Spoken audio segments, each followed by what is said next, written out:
Next we're going to look at the different trigger types. So let's check here.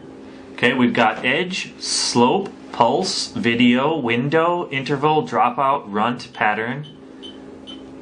That's 9 different trigger types. And then we have serial 1, that's IIC, and serial 2, SPI. So 9 trigger types and 2 serial types. Okay, so we're going to set it to edge. Then we're going to set our source to channel 1. Yes, already there. Okay. Then we set the slope. We can do rising, falling, or both, rising and falling. We're going to go to rising.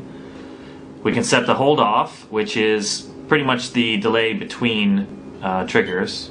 Okay. So we turn that off. Okay. Coupling. We can have DC, AC. We can have low frequency reject or high frequency reject. Okay, we'll set it to DC.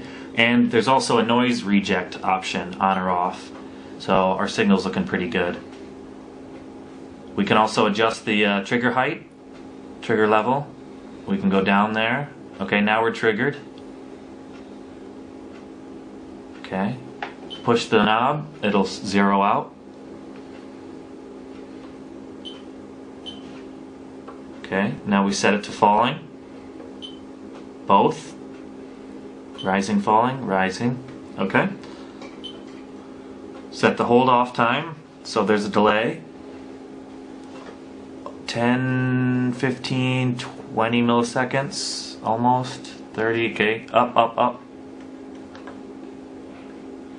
Okay, now we're in seconds.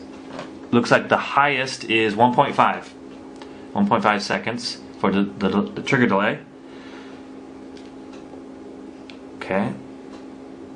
And we can close that. And there you have it. Those are our trigger types. That's edge to begin.